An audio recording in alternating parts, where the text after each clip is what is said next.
Recorded on. نعم تفضل. Bismillahirrahmanirrahim. Radhiyallahu ankum.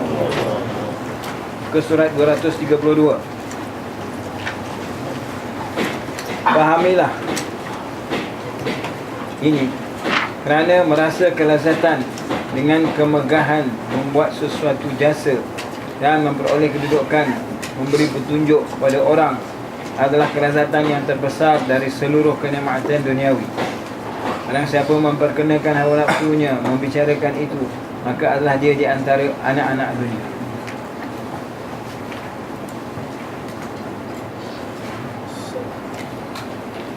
Dari itu berkata At-Suri الثوري من هو سفيان؟ من هو سفيان الثوري؟ كان له مذهبا. نعم مذهب ثوري خاص. Dia ada madhab al-Thawri khas. Naam. بين الشيوخ الإمام الشافعي. Naam, antara salah seorang daripada guru Imam Syafi'i. Naam. Dari itu berkata At-Thawri, fitnah pembicaraan adalah lebih hebat daripada fitnah keluarga, harta dan anak. Bagaimanakah tidak ditakuti fitnahnya? Dan telah dikatakan kepada penghulu segala Rasul sallallahu alaihi wasallam, jikalau tidaklah kami tetapkan pendirian engkau, maka hampirilah engkau condong sedikit kepada mereka. Berkata Sahal radhiyallahu anhu. Naam. Apa maksud apa itu? Bismillah, alhamdulillah, sallallahu alaihi wasallam ala Rasulillah wa ala alihi wa sahbihi wala. Dimaksudkan di sini iaitu kita masih lagi mengatakan bahawa di antara sifat ulama akhirat iaitu orang yang tidak mengejar dunia, lupakan dunia. Jadi di antara perkara yang disebutkan di sini, salah satu di antara perkara yang bahaya iaitu talabud dunya bi'amalil akhirah. Orang mencari dunia dengan perbuatan akhirat. Semalam kita dah huraikan dengan panjang lebar. Maksud ini mencari dunia dengan perbuatan akhirat. Dan salah satu di antaranya yang ditakuti, yang sampai sehingga Bishr seorang ulama besar, seorang zahid, seorang wali min awliyaillah, sanggup dia buang buku-bukunya, sanggup dia sembunyikan. Dia takut, sedangkan dia belajar ilmu hadis tu, dia takut apa dia mengajar, dia sebut bawakan hadis atau dia mengajar, dia belum layak lagi mengajar. Sedangkan dia seorang imam al-wara' yang zahid. Kerana apabila orang belum layak membuat begitu, dia tak sesuai menjadi Pak Kiai, dia anggap diri dia Pak Kiai, bahawa orang ini akan disiksa sesiksanya paling berat, sehingga lebih berat daripada penyembah berhala. Jadi begitulah. Oleh kerana itu dia takut dia ini tidak layak, padahal kan dia seorang imam, seorang alim, seorang zahid, seorang wara'. Apatah lagi sekarang ni, zaman-zaman sekarang ni orang-orang jahil. Jadi dia khawatir sampai dia mengatakan bahawa apabila kalau aku rasa datang selera untuk mengeluarkan hadis, aku tak mau bercakap. Kalau aku tak ada selera tak ada perasaan untuk mengeluarkan hadis, baru aku bercakap. Maknanya dia tidak mahu dipengaruhi oleh desire dia, dipengaruhi oleh syahwat dia, kemahuan dia, kehendak dia tu. Dan sebab itulah. Jadi kalau orang telah dia kuasai akan nikmat-nikmat dunia, dikuasai oleh dunia ini, harta, kedudukan dan sebagainya, mereka adalah anak-anak dunia. Justru itu maka berkata Imam Ats-Tsauri, mengatakan fitnah hadis ini, fitnah orang membawa hadis, macam kita lah, fitnah mengajar, fitnah nak jadi habib, fitnah nak jadi kiai, fitnah nak jadi ustaz. Kalau dulu tak timbul itu habib, kiai, ustaz. Dulu fitnatul hadis, orang nak bercakap pasal hadis, lebih dahsyat daripada fitnah harta dan keluarga dan anak-anak. Yang paling besar sekali apa? Fitnah anak, harta. Innama amwalukum wa auladukum fitnah. Tapi you fitnah nak jadi habib, nak jadi ustaz, nak jadi kiai ni, nak jadi muhaddis ni, fitnah hadis katakan itu lebih dahsyat daripada fitnah harta, keluarga dan anak-anak. Bagaimana tidak, kata dia. Bagaimana kita tidak tak diketahui? Wa kaifa la takhaf fitnatah? How? Bagaimana kamu tak takut fitnahnya? Wa qad qila li sayyidil mursalin, telah dikatakan kepada sayyidil mursalin iaitu Muhammad sallallahu alaihi wasallam. Allah telah berkata kepada Muhammad, walaula an thabatnaka laqad kitta tarkanu ilaihim syai'an qalila. Kalau tak kerana kami jaga kamu, tetapkan hati kau, wahai Muhammad, engkau akan terpengaruh, akan terjerumus, akan cenderung kepada itu. Ini tak kita takut ke ni? Kalau Nabi Muhammad kerana dijaga, dipelihara oleh Allah. Sekarang kita anggap ringan sekarang ni benda ni. Sebab apa? Yang kerana perkara ini serius, apa kita takut? Kerana kita akan diseksa. Inna asyaddan nasi azaban yaumal qiyamah alimun lam yanfa'hu Allah bi'ilmih. Sesungguhnya orang yang paling dahsyat siksaannya di hari kiamat iaitu satu orang alim yang Allah tak memberi manfaat akan ilmunya. Dan kita dah bawakan sebuah hadis bahawa apabila orang alim itu diseksa, dikelilingi, ditawaf, kelilingnya orang-orang dalam neraka ni yang jahat-jahat, yang munafik, yang kafir, yang musyrik jahat, mereka semua terpegun terlihat. Satu orang alim ni, Pak Habib ni, Pak Kiai ni, Ustaz ini disiksa lebih dahsyat sampai mereka terpegun lihat begini. Apakah gerangan kesalahan beliau? Rupanya dia talabud dunia bi'amalil akhirah. Dia mencari dunia dengan perbuatan akhirat. Cari harta dengan perbuatan akhirat. Cari nama dengan perbuatan akhirat. Cari kedudukan dengan perbuatan akhirat. Semalam kita dah huraikan panjang lebar. Macam kita buat perbuatan akhirat. Ente bikin maulud untuk apa? Tentu untuk akhirat. Selawat untuk mendapat ganjaran. Tapi dia tujuannya nak cari nama. Maka dialah itu dikatakan talabud dunia bi'amal akhirah. Kita bikin tahlil hari ini untuk apa? Azwan, kau bikin untuk apa hari ini?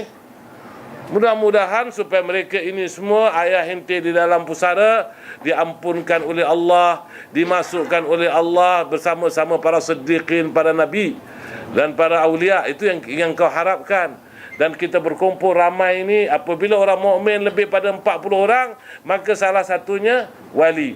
Tapi kalau ente tujuan ente nak cari harta melalui tahlil ini, atau cari nama supaya orang kenal, oh Hazwan, atau nak cari kedudukan, maka ente akan termasuk dalam gulungan orang asyaddan nasi azaban yaumal qiyamah. Orang yang termasuk yang paling dahsyat siksaan ke atas ente. Lebih dahsyat daripada orang-orang musyrik. Ini kita dah bawa ayat Quran, dah bawa hadis. Ini sekarang kata-kata asar, kata-kata apa ni? Ini. Ingat itu. Kita kadang-kadang anggap ini perkara ni ringan. Perkara ini apa ni kecil. Kita pandanglah keliling, masing-masing tepuk dah dada, tanya selera. Siapakah yang bakal di antara kita yang mendapat gelaran asyaddan nasi azaban? Jadi inilah di antara sifat ulama yang sebenar. Kita dah cerita, ulama terbagi pada dua. Ulama yang dalam arti kata sebenarnya, dan ulama su', ulama yang jahat, yang akan disiksa lebih dahsyat daripada orang musyrik. Dan salah satu sifat ulama yang sebenarnya iaitu dia tak menuntut dunia dengan akhirat. Dia tidak menjual akhirat dengan dunia. Dia tidak menjual agama dia untuk dunia. Dia tidak menjual kebaikan dengan kebatilan. Dan salah satu dan kata-kata asar, di antara kata-kata asar ini mengatakan begitu. Kita lihat bagaimana sifat seorang imam, seorang wali yang begitu takut. Dia baca hadis, dia belajar hadis, dia takut nak terangkan. Dia takut pada idza ijtahid, dia bilang kalau aku datang selera. Dia takut dia dipengaruhi oleh syahwat dia. Dia dipengaruhi oleh jiwa yang lawamah atau jiwa yang amarah bisu. Dia takut dapat cari nama. Sehingga dia takut dia seorang muhaddis, tapi dia takut orang gelar dia muhaddis. Imagine. Kita lihat apa kisah Imam Ghazali semalam kita dah sebut. Imam Ghazali apabila di Masjid Jami' Umawi sedang duduk ujung dalam majlis ta'lim, Seperti ini ada orang mengajar ke situ. Tiba-tiba orang tu berkata, qala al-Ghazali. Berkata Imam Ghazali. Dia di kat situ, orang tak kenal dia. Tahan, dia terus ambil uruskan, terus balik ke Russia. Tak balik lagi situ. Dia takut jadi ujub. Sekarang kalau boleh tak Ghazali, dia gelar Ghazali. Tak cukup, dia bikin lagi haflah, bikin majlis untuk Al-Ghazali. Mana Nordin tak balik, dah balik. Semalam dia dah balik kat Singapura tu. Sibuk dia bikin hall untuk Khadijah, Siti Khadijah. Dia tanya anak siap bikin hall Siti Khadijah. Anak bilang, Siti Khadijah mana? Siti Khadijah. Siti Khadijah macam-macam. Anak banyak kenal, ada 2-3 Siti Khadijah anak kenal di Singapura. Rupanya maksud dia Sayyidatina Khadijah. Anak bilang, kenapa tak bikin Siti Hawa sekali? Sekarang macam-macam orang bikin tu. Dan tak tahu apa pasal itu. Bila kita tanya balik, apa pasal kau nak bikin hall? Kenapa kau nak bikin hall? Dia tak terjawab. Untuk apa dia bikin? Kamu kalau bikin majlis maulud untuk apa? Tentu orang ada jawab. Kerana Rasulullah bersabda, man salla alayya marrah sallallahu, barang siapa memberi selawat pada aku sekali, Allah akan memberi selawat kepada 10 kali. Okey, bikin hall untuk Siti Khadijah untuk apa? Siti Khadijah berdosa keruk macam kamu. Jadi siapa yang perlu dihaulkan? Siapa perlu ditahlilkan? Siti Khadijah khairun nisa'il alamin, salah satu wanita yang mulia, isteri Rasulullah. Jadi kan jadi question mark gitu kan. Apa pasal? Dan dia keturunan Siti Khadijah apa bukan? Itu yang nak tanya sama dia, apa pasal kau buat? Kalau keturunan pun tak harus kita buat. Jadi itulah yang kita khawatirkan. Majlis-majlis seperti ini kita khawatirkan itu amalan akhirat. Itu dikatakan talabud dunya bi'amalil akhirah. Jadi kita khawatirkan itu. Ana juga pernah dijemput untuk Datuk punya hall Al-Idrus. Ana ditanya, kenapa bikin hall Al-Idrus? Apa pasal? Abdullah bin Syekh Al-Idrus, Abdullah itu sudah wali min awliyaillah. Nampaknya yang kena hall ni cucu cicit dia, Ana bilang. Kita ni perlu ditahlilkan daripada datuk kita yang wali Allah. Meradang dan tak bikin, bikin kat Johor terus. Pasal Anas bilang ini Al-Idrus. Bukan apa, bila Anas sengaja provoke begitu pasal nak betulkan jiwa mereka. Sebab Anas berbau sesuatu, maknanya masing-masing nak bermegah dengan bangsa dia. Dia tak faham tu kemegahan yang sedikit, nama yang sedikit akan letakkan dia diseksa lebih dahsyat daripada penyembah berhala. Ini bukan kita cakap. Allah Subhanahu Wa Taala berfirman, Rasul bersabda, dan kamu telah baca tu dalam kitab ini. Itu yang kita khawatir. Jadi siapa sebenarnya penyelamat siapa? Kamu ni nak menyelamatkan datuk kamu ke, ataupun Umar Syatri nak menyelamatkan kamu sekarang? Faham itu Hazwan? Alhamdulillah. Faham itu Husaini? Kau Al-Idrus juga? Tapi ente pun tak attend juga kat Al-Idrus. Yang attend siapa tu? Yang Al-Mama Amin Sob. Dia datang. Kita pergi datuk punya tu, dia pergi. Tanya sama dia lah. Ketawa dia, Beb. Dia hadir, Beb. Dia hadir. Tak tahu lah. Tapi dia hadir bukan apa. Dia hadir nak dakwah. Barangkali wallahualam tak tahu apa hadir. Ataupun nak cari apa ni, cari menantu. Tak dapat juga. Akhir dapat dia pergi kat Johor, tak dapat. Dapat kat Mersing. Nah. Ada apa persoalan? Mana dia dapat tetap pendirian? Beb? Tetap pendirian tu. Kenapa tak pakai mikrofon, Beb? Ini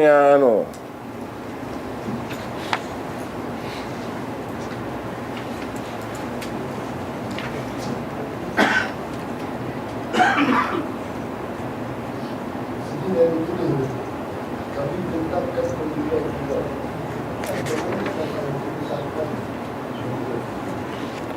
Makna ini Al-Quran.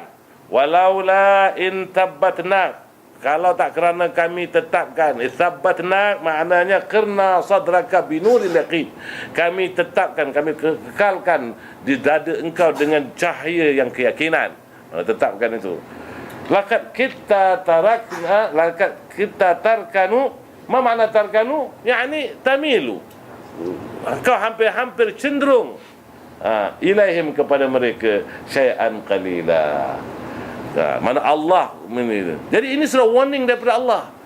Jadi kalau Allah sudah warning, begitu kepada Rasulullah yang seorang yang maksum, yang Jibril bersamanya, baginda adalah kekasih Allah, baginda adalah semulia-mulia makhluk Allah, pun perlu jaga. Jadi kamu disuruh nampak itu kan, kenapa kamu pergi? Kenapa kamu buat? You got what I mean? Mana jaga baik-baik. Sedangkan Rasulullah pun boleh dipengaruhi kalau tak kerana Allah tolong. Jadi kita ni sekarang kita cari jalan lagi. Kita dah tahu orang ni badan dia besar kat situ pun kena pukul. Engkau macam cicak koben pergi kat situ, lagi teruk kau. Faham tak? Ni beri contoh.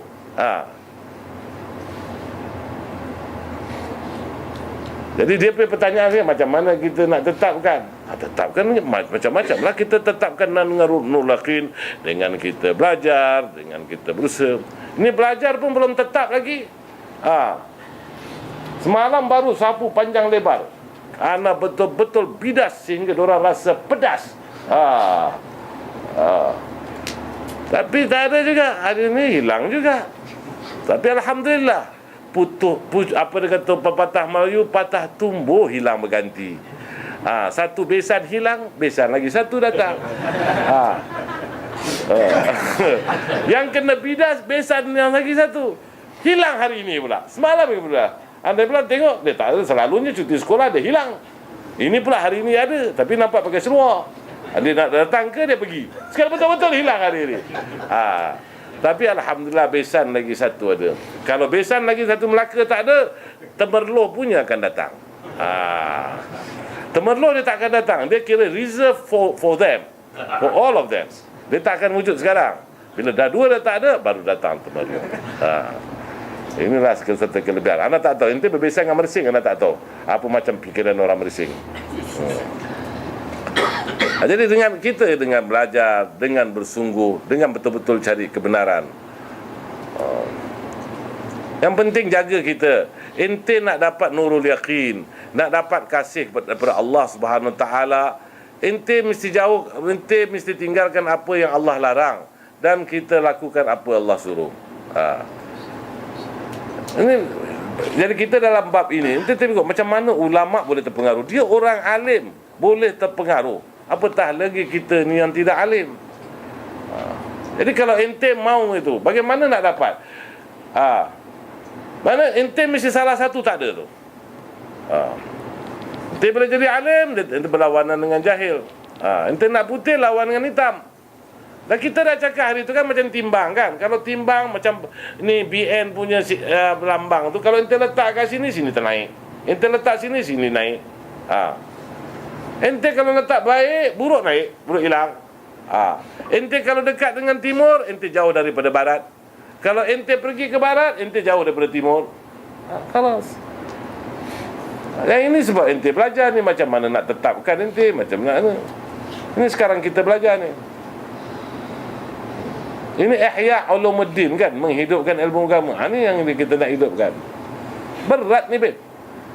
Kalau ente orang belajar, ada satu dua orang beritahu sama anak baru rasa anak punya kotor bila anak baca ni. Ini belum masuk ihya ulumuddin, baru mukaddimah. Dia bilang dia rasa kotornya dia kata dia. Anak macam begitulah, tayas. Jangan putus asa. Kalau ente dah rasa kotor, alhamdulillah ente mudah cuci. Yang peliknya Nabi bilang, orang memang dah kotor, anak cuci dengan Clorox pun tak hilang, Nabi bilang. Kemudian dia mengotorkan lagi. Masa dia jadi murid, bila dia keluar jadi murid tu, lebih dahsyat lagi dia kotorkan. Macam-macam dia buat, Nabi bilang. Ini gara-gara semalam lah talabud dunia, apa ni, bi'amalil akhirah. Kita cari dunia macam ente. Macam ente buat betul kerana Allah kan, Jamil kan. Ente jadi jawatan kuasa surau untuk apa? Kerana apa? Maknanya ente nak berkhidmat untuk ini rumah Allah, musalla, ente nak berkhidmat untuk masyarakat, nak menolong masyarakat. Tapi kalau ente kat situ ente nak cari duit, atau ente nak cari nama, atau ente nak cari pujian, nak cari kedudukan, subhanallah beb, ente akan lihat orang-orang musyrik berkeliling dalam neraka tu, pelik tengok kenapa Jamil dimasukkan dalam sini. Tu jaga baik-baik. Jadi nak buat talabid dunia bi amalid dunia dah lain. Ente cari dunia dengan perbuatan dunia dah lain. Ini cari dunia dengan perbuatan akhirat, itu yang dilarang. Ada kata. Don't pretend jadi kiai, don't pretend jadi habib, itu juga baik-baik. Jangan bikin majlis-majlis yang kamu tak ada tujuan betul-betul dengan baik. Kalau tujuan dunia, don't. Dan kita pun jangan attend, kita salah tahu. Serius tapi itulah yang kita tegurkan. Ana nama alai al-bala. Ana tak kata ana orang baik, tapi ana datang sampaikan kepada di Indonesia selama 20 tahun ana sampaikan itu. Every year ana beritahu. Serius ana bilang. Dia bilang nanti tidak boleh buruk sangka. Ana bilang sekarang untuk apa? Mari kita nak buruk sangka. Anta buat untuk apa? Dan kenapa ana berani menyangkakan begini? Sebabnya ini. Macam tadilah Siti Khadijah. Si Khadijah dia punya nenek, dia tak bikin Siti Khadijah pula jauh-jauh. Asyik baik tak bikin Siti Hawa. Kan Kuala Lumpur dah mula juga. Ada juga Hall Siti Khadijah. Kamu tak pernah dengar? Hall Siti, ada pernah jemput Hall Siti Khadijah.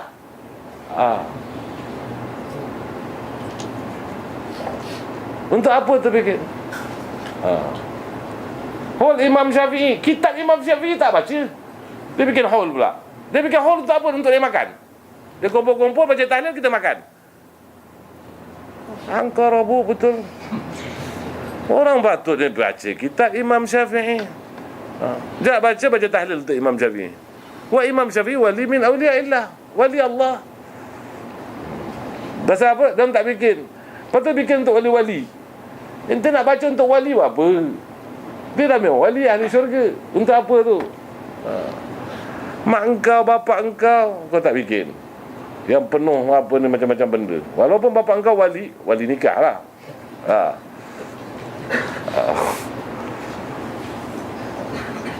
Jadi kan kita mudah nak menuduh. Jadi untuk apa tu? Profesor biasa bikin Hall Siti Khadijah, tak bikin. Kalau ente bikin, anda tentu tanya kan, apa pasal? Kalau ente tak bikin Khadijah untuk umi ente Khadijah kan.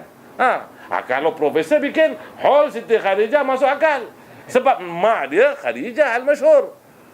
Ini Siti Khadijah isteri Rasul. Siti Aisyah orang belum bikin lagi. Isteri Rasul ada 9, ada 15. Maknanya dalam 1 tahun orang penuh tu sibuk dengan Hall. Belum lagi masuk Al-Idrus, Al-Haddad lagi ni. Al-Atas. Lagi sibuk. Jadi kerja kita hol. Kalau keluarga diraja, memang negeri akan kolaps. Sebab bila hari hol, negeri holiday. Hol negeri Pahang, holiday. Jadi kita akan kolaps ni negeri. Bankrupt. Pasal hol. Bini Nabi 15. Belum lagi masuk lagi ni apa ni? Ini belum lagi masuk habib-habib, imam-imam ni lagi. Jadi tiap-tiap hari kita ada hall saja. Hall mesti cuti beb. Itu dalam negeri. Kalau Tai Pusam cuti, takkan kita. Sami Belu punya hall kita cuti. Dan pergi khas untuk bikin will kita cuti. Takkan hall. Kalau negeri Pahang, hall cuti. Johor cuti bukan? Ada hall. Yang tak ada hall negeri mana? Perlis beb. Dia tak percaya tahlil. Senang saja kau tak boleh jawab pula. Allah. Nampak saya ni dah happy tu nak menggalakkan hall ni. Supaya dia mudah cuti saja. Gaji jalan. Kan macam mana nak jalan gaji beb? Negeri dah kolaps. Tak ada aktiviti hall. Ada apa pertanyaan? Tafadhal Habib. Berkata Sahal radhiyallahu anhu, ilmu itu seluruhnya dunia. Yang akhirat dari من سهل يا رضوان التستري هذا سهل أبو محمد التستري الإمام أبو محمد إمام أبو محمد سهل أبو محمد سهل بن عبد الله بن يونس التستري اللي يسكن في البصرة. هذا صاحب كرامات. Itu dia mengatakan sahib karamat. Dia mempunyai banyak karamat. Dia satu masa dengan Dhannun. Dhannun fi Makkah, di Makkah. Bila apa ni dia bertemu pergi masa pergi haji. Tu tahun berapa? Tahun 283 82 83 83 masa 200 200 wa 3 Mana tak tahu ni semua. Lah mu antum, anak tak antum tak kisah, ini orang tarikh al-alim. Mesti tahu. Dan ente pun mesti tahu ente orang Iraq. Karena sakan al-Basrah. Ada sahib karamat ma'ruf hada, at-Tastri. Naam, kata Sahal. Ilmu itu seluruhnya dunia. Yang akhirat dari ilmu itu ialah berbuat amal. Amal seluruhnya itu hampa kecuali dengan keikhlasan. Itu jelas lah.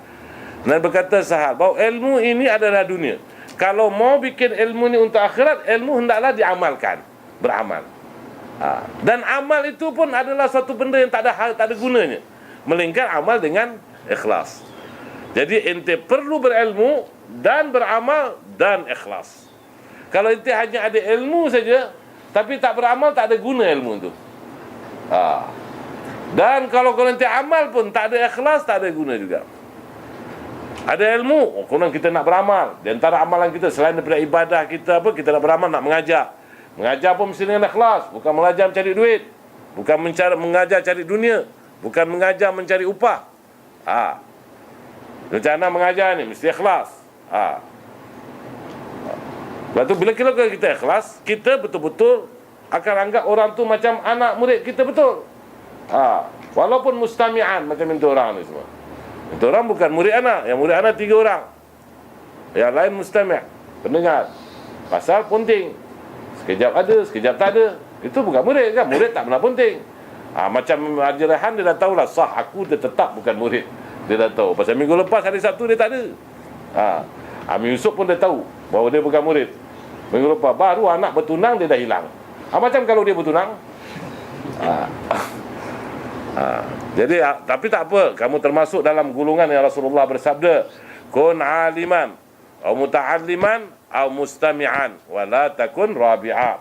Jadilah orang yang alim atau orang yang belajar atau orang yang mendengar, dan jangan jadi yang keempat. Jadi alhamdulillah kita termasuk dalam golongan yang Nabi suruh jadi juga. Ini yang kami telarat, Habib. Sebab kami ni tak makan, tak minum kopi larat. Jadi ini terlarat. Kami dah pencin, Habib. Orang pencin ni sibuk. Orang bekerja tak sibuk, sebab dia bekerja. Kami yang sibuk, pencin. Boleh tanya, apa yang kita bikin kat Seramat? Tak ada apa-apa. Dah pencin bukan ada kerja. Jumpa bini. Lepas Roha tak boleh jumpa. Dia ada hari Sabtu malam, lepas after this midnight, dia pergilah jumpa. Besok hari ni, besok Senin, Selasa, Rabu, Khamis. Engkau kerja kan lah betul-betul 5 hari. Tahan kau nak punting daripada Roha. Tak faham tu. Jadi sebab itu, jadi guru yang ikhlas dia akan tegur. Sebab guru yang ikhlas, bila guru tu mengajar kerana akhirat dan amal dan kerana ikhlas untuk mendapat pahala, bagaimana dia nak dapat pahala kalau murid dia tu tak amal? Murid dia disipir. Itu jadikan marah. So you can see, nanti boleh tahu macam mana guru ikhlas tak ikhlas. Kalau guru tu tak marah, ente dia diam saja, angkat kaki jalan yang belajar sama dia. Kalau bapak tengok apa ente buat salah, good lah, good boy, kata dia, ente angkat kaki. Ente tengah rogol orang, bapak dia, say good boy, angkat. Itu bapak ayam tu. Jadi guru yang ikhlas. Jadi kita ilmu itu, kata Sahal rahimahullah, al-ilmu kulluhu dunya wal akhiratu minhu al-amal bih wal amalu kulluhu haba illa al-ikhlas. Jadi ilmu ni adalah dunia, tak ada guna melainkan dengan kita beramal. Dan beramal pun tak mendatangkan faedah melainkan dengan ikhlas. Jadi kalau ente amal untuk mendapat nama, jadi nama, tak ada faedah. Ente sembahyang kerana apa ni, untuk menunjukkan orang, bukan saja tak ada faedah, dihumban ke neraka lagi. Fawailul lil musallin alladhina hum an salatihim sahun alladhina hum yura'un. The valley of Jahannam for the people who pray. To the people who pray, yang sembahyang dia cuai dan meriak, tunjuk-tunjuk. Jadi amal tu, itu sembahyang tu amal. Kita nak sembahyang, tentu kita ada ilmu. Sudah ada ilmu cara-cara nak sembahyang. Dan kita tak ada guna kalau kita ada ilmu tapi kita tak sembahyang. Mana kita tahu cara sembahyang tapi tak sembahyang. Amal sembahyang. Dan sembahyang mesti ikhlas. Bukan kerana orang, bukan kerana cari duit. Sembahyang kerana duit, atau sembahyang kerana nak cari nama. Begitu juga yang perkara-perkara yang lain. Mengajar pun begitu juga, mengembangkan begitu. Apa saja perbuatan-perbuatan akhirat, hendaklah dengan apa ni, ilmu itu hendaklah diamalkan. Ente kalau belajar architecture, ente tak jadi arkitek, ente tak masuk neraka. Tetapi kalau ente belajar apa ni, ilmu akhirat, ente mesti amalkan. Ente belajar ilmu sembahyang, ente belajar ilmu apa-apa saja berkaitan akhirat, mesti amal. Dan amal hendaklah ikhlas. Kalau ente belajar umpamanya farmasi, macam saya ini, dia kerja belajar bahagian apa? Ente bahagian apa? Chemistry. Lepas tu dia kerja, dulu sikit hari dia kerja jual daging kambing. Itu tak berdosa, ente tak akan disiksa. Pasal chemistry itu untuk ilmu dunia, bukan ilmu akhirat. Kemudian kawan ente Abdullah, mana Abdullah? Hari ni tak datang. Abdullah dia belajar engineering, dia jual baju takwa, tak salah. Itu ilmu dia lain. Tapi yang sekarang ente orang belajar ni, ente orang mesti amalkan ilmu akhirat. Dan ente orang tak dapat lari, sebab ilmu akhirat salah satunya fardu ain yang ente belajar. Mesti amalkan yang fardu ain. Dan bila amalkan itu mesti betul-betul kerana apa ni, mesti ikhlas. Dan antara fardu ain sembahyang, puasa, zakat kalau ada harta, haji kalau ada kesanggupan, itu dalam rukun-rukun Islam. Kemudian yang lain-lain lagi, kahwin, kalau ente takut khauf zina, maka wajib kahwin. Bila ente dah kahwin, dah jadi fardu. Ente jangan kahwin kalau tak mau jaga bini, dah jadi kahwin. Dia beri nafkah dia. Kalau dah lembik macam semalam cerita tu, dia pergi ubat. Malah ente orang tak datang. Kami Rio rendah, kasi anda pun tak tahu ke Rio rendah. Rupanya anda dengar sebelah atas lagi rendah. Rio rendah anda tak tahu. Pasal orang ketawakan itu orang lah, bodoh sangat, dia memang tak tahu apa tu lembik. Punca daripada pertanyaan tu lah, apa tu lembik, Bib? La haula wala quwata illa billah. Tanya Habib apa lembik. Anda dah tunjuk lembik gini. Wow pun dah tak tahu. Dia tahu wow dalam mukadab. Ni apa pula dia? Itu istilah-istilah orang, bahasa halus. Wow. Akhirnya anak terpaksa buatkan contoh. Tahu lah, kuih tiaw. Kuih tiaw tu kan, dia kuih tiaw. Sebelum dia jadi kuih tiaw tu kan, dia macam sekeping itu, dia gulung. Dia gulung tu, cuba ente ambil pegang. Dia macam dia gulung, dia macam apa ni, macam popiah. Kalau ente ambil dia pegang macam mana? Kuih tiaw tu jatuh, Habib. Itu anak Habib maksud, nak gambarkan, nak faham. Habib nak gunakan bahasa halus. Dan tak faham lagi orang tanya lagi. La haula wala quwata illa billah. Akhirnya anda minta Amir Yusuf not kooperatif, tak bekerja sama. Anda bilang Amir Yusuf, please ente lepas roha tu tolong tunjukkan orang tu apa tu lembik. Ente Amir Mahmud semua boleh tunjuk, kan tak boleh. Dan anda pun tak tahu kisah. Pasal Muhsin semalam dia cakap kencing manis. Kalau kencing manis jadi kuih tiaw, Muhsin lah.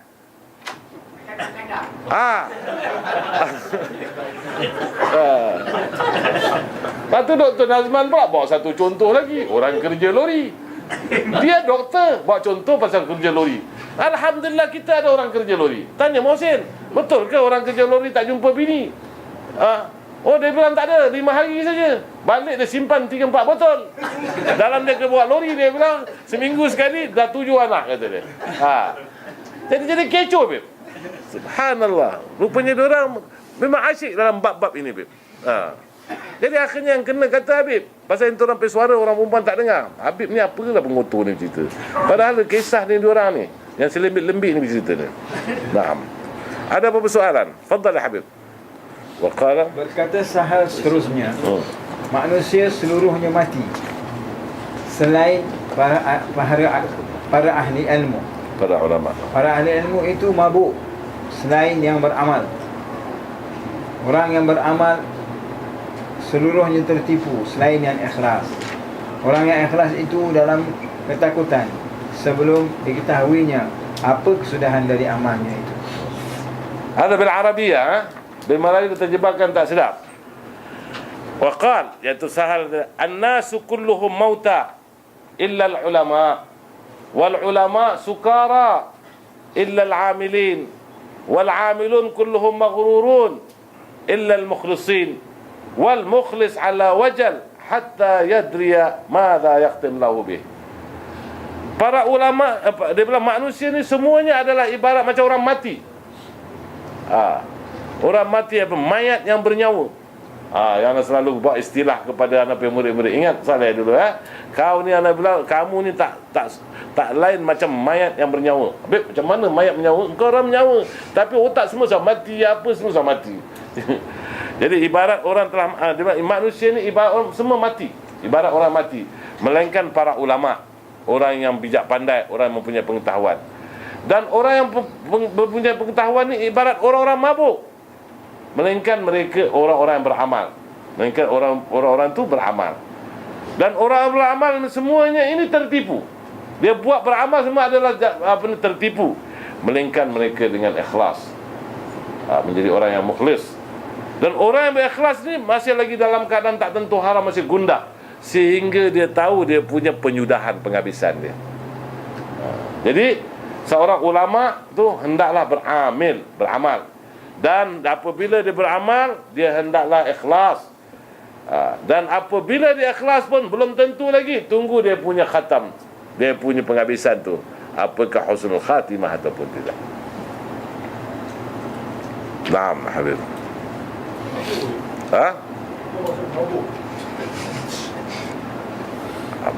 Mabuk pun lu tak tahu kah? Kan anda dah bilang ibarat orang mabuk. Dia terjemahkan word by word. Anda cuba betulkan. Dia bilang manusia ni ibarat mayat. Dia baca tadi, dia terjemahkan word by word. Manusia ini semua mati kecuali orang ada ilmu. Orang ada ilmu ni mabuk kecuali orang beramal. Orang beramal ini semua tertipu kecuali yang ikhlas. Ana rasa takut orang tak faham. Ana ubahkan penerangan dia. Manusia ni ibarat orang mati, melainkan orang-orang yang ada pengetahuan. Dan orang-orang ada pengetahuan macam orang ni ibarat orang yang mabuk, melainkan kalau ente beramal. Jadi kalau ente ada ilmu tapi tak beramal, macam orang mabuk lah, tak ada faedah. Dia tak tahu diri dia. Faham tu? Ente tak biasa mabuk. Hai ke apa-apa dulu dekat kampung baru. Bila ente mabuk kan, ente tak tahu apa-apa. Orang datang, wah caya lu caya gua. Takkan dia tak tahu budak kampung baru. Jadi ibarat itu. Jadi ulama-ulama ni, kalau dia tak beramal, dia ibarat orang mabuk. Orang mabuk ni dia ada diri, ada akal, ada apa, tapi dia tak dapat menguasai, tak ada faedah semua tu. Macam orang mabuk. Jadi tu maksudnya tu ibarat umpama macam orang mabuk, seperti orang mabuk. Melainkan kalau dia beramal. Apabila dia beramal pun macam orang tertipu. Engkau buat kerja tapi tak ada hasil. Itu macam orang tertipu kan. Ente buat kerja, ente beramal tapi tak datang hasil. Jadi itu dikatakan maghrur, mana tertipu. Melainkan dengan ikhlas. Dan ikhlas pun belum tentu ente ke mana. Melainkan dah habis, tengok kesudahan ente bagaimana. Lepas tu anak buatkan lagi ringkasannya. Jadi ulama hendaklah beramal. Hendaklah, dan bila dia beramal, hendaklah dia dengan ikhlas. Dan walaupun begitu, dia dalam keadaan ala wajal. Wajal ni tak tentu hara, tak karuan, kata orang Malaysia. Lu tahulah macam tengah berdengung. Bila berdengung, bukan pasir berdengung. Orang bila berdengung kan tak tahu apa-apa kan. Dulu masa itu orang tekan ni macam ini. Ingat masa itu gini-gini kat Kampung Baru, buang DP biji, masuk kat situ. Tak pernah. Don't tell me itu orang tak pernah. Siapa yang pernah, jangan angkat tangan. Jadi bila dah berdengung, kita pun tak tahu kan. Itu dia macam orang berdengung sebegitu. Nah, jelas itu Hussein ni. Terpaksa lah dia bilang jelas. Kalau tak jelas pun dia bilang, jangan keluar lagi banyak, kata dia. Tak ada, tak cerita pasal dia. Walaupun dia tinggal Kampung Baru, dia tinggal Kampung Baru untuk membetulkan budak-budak Kampung Baru. Dia asal usul Batu Pahat. Abdullah bin Hafiz sama Husaini ni, dua-dua orang keturunan daripada Batu Pahat. Dua-dua diantar kemari sebagai satu misi untuk membetulkan.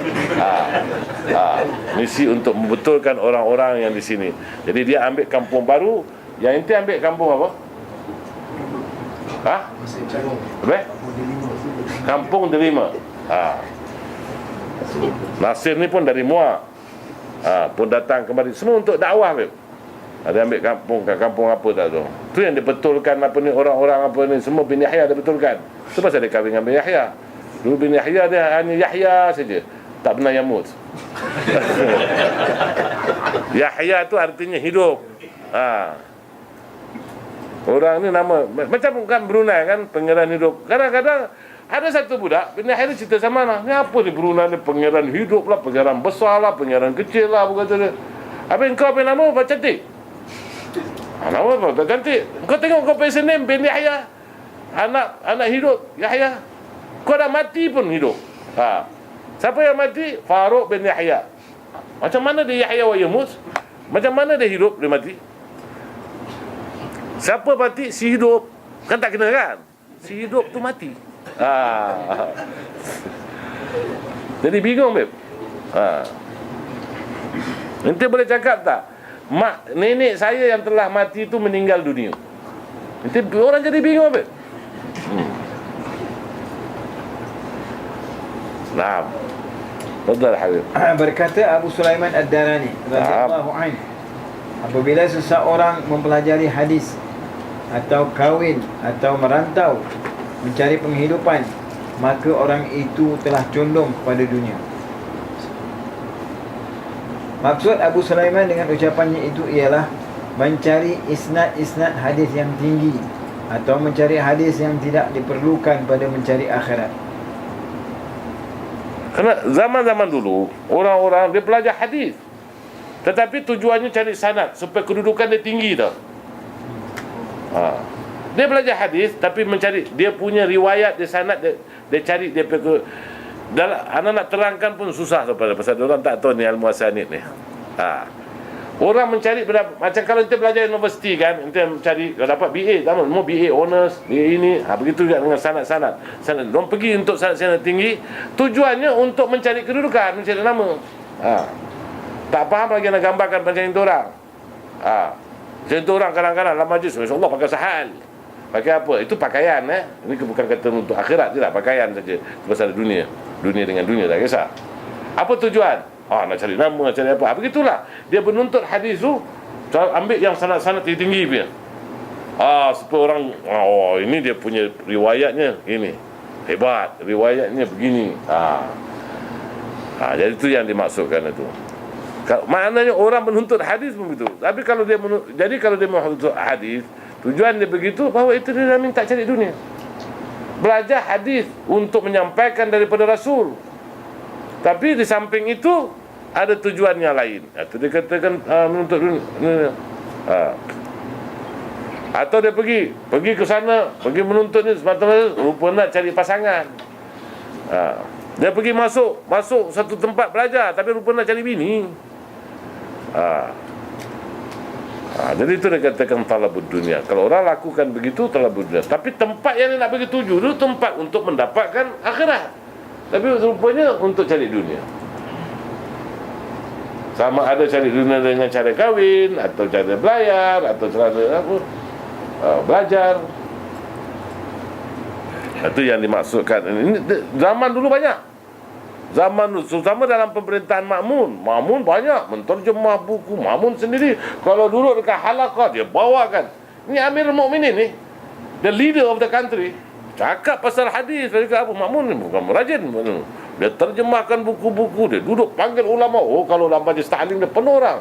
And he's Amirul Mukminin. Dia bawa rawikan hadis apa semua, Al-Ma'mun. Inilah.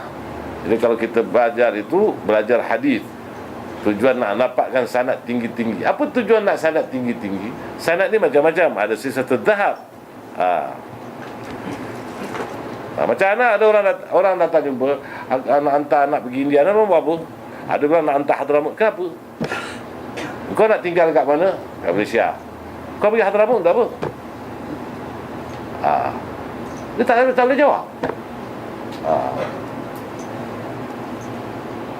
Macam itu orang semua datang kasi ingat dulu. Itu orang sebelum intik masuk Tahir, anak sudah ada kat situ. Anak sudah bantah. Anak bantah Hussein Jofri. Akhirnya Hussein Jofri setuju dengan anak. Orang lain dia hantar, anak dia tak hantar. You make a people as a guinea pig, anak orang ke? Kenapa hantar ke sana? Untuk apa? Nak jadi apa? Inti hantar pergi India, nak jadi apa? Inti nak duduk di Malaysia.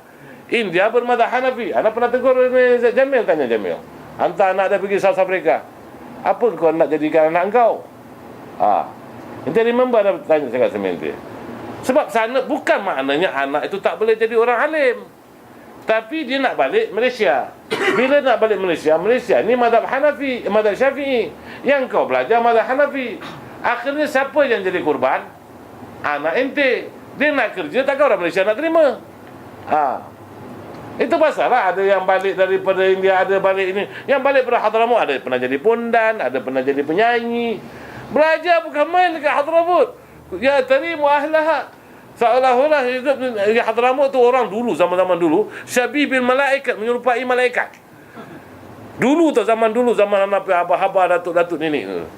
Tapi sekarang apa? Balik nak jadi apa? Ada yang jadi pondan, ada jadi penyanyi, ada yang jadi penipu, ada jadi apa? Ada yang menjadi imam pakai serban lah, kena halau dah. Tak gitu. Tahir juga yang halau. Dia pengurusi. Agung yang halau, dia nak suruh Agung jumpa sama dia. Jadi itu bukan kata kita anti tu negeri itu apa. Jadi buat tu untuk apa? Kalau buat ini, kalau kita nak belajar, kalau ada setengah orang anak tidak nakkan untuk ilmu akhirat, tapi letak lebih dunia, dah jadi dahsyat. Kalau nak cari dunia pun tak ada. So what happen with your children sekarang yang belajar tu? Dia tak dapat amalkan kan apa ilmu dia. Ilmu dia tu tak dapat praktikkan kat sini. Terpaksa dia ambil lagi kursus lain, dia ambil belajar sekali lain, kan dah menyusahkan berdouble kan. Begitu juga bila ada satu anak kawan, adik dia ada master degree. Terpaksa sekarang campur jamaah tabligh. Dan akhir bila dia tahu jamaah tabligh itu sudah dihukumkan sesat, dia pula Kita tahu tak bahawa jamaah tabligh difatwakan bahawa hukum sesat keluar daripada Islam. Akhirnya sekarang dia dia pergi campur pula. Datang tu harah dia. Tapi kelulusan ilmu hadisnya tinggi. Subhanallah. Kalau kita ada masalah pasal hadis, anda rujuk sama dalam telefon dia. Tapi kerana sertifikat daripada Pakistan. You want to stay in Malaysia kan? Kita tengok. Kalau inilah bikin, begitu juga kita dengan belajar ilmu akhirat ni. Dia tajuk kita ilmu akhirat. Anda cuma keluarkan tajuk sebagai nak fahamkan orang contoh kan. Jadi kalau anak-anak ente di Malaysia, bila nak hantar ke mana ente fikirlah nak buat apa. Ni jemaah-jemaah Arab ni kan banyak yang saya sikit Hadramut. Tapi yang dihantar macam mana? Semua anak dah teruk. Dia jadikan, dia nak cover up. Most of them nak menutup kisah dia tak pandai didik anak dia. Anak dia semua terdiri daripada drug addict, masalah yang hantar. Betul tak Ahmad Tahir mula-mula? Anak kena marah dengan Habib Umar bin Hafiz. Engkau hantar aku ni semua sampah-sampah, kata dia. Anda bukan aku hantar, kau punya sepupu yang hantar. Sekarang dah jadi trend tu orang pergi. Kebanyakan tu. Tapi ada juga satu dua yang baik. Tapi apa matlamat dia tu? Apa matlamat dia tu? Sertifikat tak diakui di sini. Indonesia boleh lah. Indonesia masih lagi negeri yang luas. Negeri ente boleh buka pesantren tu apa. Kalau nak cari makan lah. Ente balik boleh buka pesantren. Kat Indonesia macam-macam boleh. Ente nak bikin satu tempat, bikin pun, menipu orang pun boleh juga. Nak betulkan pun boleh, semua boleh. Dia masih luas lagi. Masih Malaysia ni limited. Dia bukan boleh nak buat pondok-pondok lagi. Ente balik bukan senang, babe. Jadi begitu jugalah. Ini sebagai contoh lah. Jadi akhirnya kita jadi mangsa. Mangsa dalam di negeri kita sendiri. Hidup tak tentu hara. Begitu jugalah apabila ente tuntutkan ilmu hadis, umpamanya talibul hadis, dan untuk tujuan untuk menjadi nama, ente menjadi mangsa di akhirat ente. Kami susah nak kasih contoh, babe. Terpaksa contoh yang berlaku. Tahir tahu lah, babe. Tapi sebelum ente campur semua, anda mula-mula campur, babe. Yang formkan Al-Huda kami. Kita nampak tak ke mana. Rupanya diorang suruh kita beri pandangan nak menolong jemaah kita. Rupanya akhirnya yang hantar sama kita semua sampah-sampah. Yang mana gagal baru hantar untuk pergi anu. Jadi kami ni untuk penyelamat. Orang yang kaki derak, yang kaki setan semua kami hantar lah. Lepas tu anak pun give up, angkat tangan surrender. Bapak lirik saja. Tapi sekarang masih orang teruskan lagi. Ini masih teruskan lagi, tak ada lagi. Mati tak berkubur. Kesian. Nasib baik tak berkubur. Kalau dia kubur, apa gunanya kubur yang begitu cantik, dalamnya dengan tulang-tulang. Tengok Imam Ghazali cakap tu kan. Dia begitulah bila kita menuntut ini. Macam kita datang ke sini. Untuk apa kita datang sini? Kita datang, orang datang kemari, kita untuk membaca kitab. Dengan baca kitab kita nak betulkan diri kita, amalan kita. Orang dunia dah ada. Profesor lah, ni Petronas lah, bukan main. Atas meja, bawah meja, semua hasil ada. Jadi semua dah cukup. Dunia dah ada. Suka Abdul Rahman, babe, anda bukan tunjuk ente, babe. Ente nak berhenti Petronas. Yang Petronas kat belakang sana. Dia ketawa, babe. Dia dengar, pukul Yusuf, kata dia.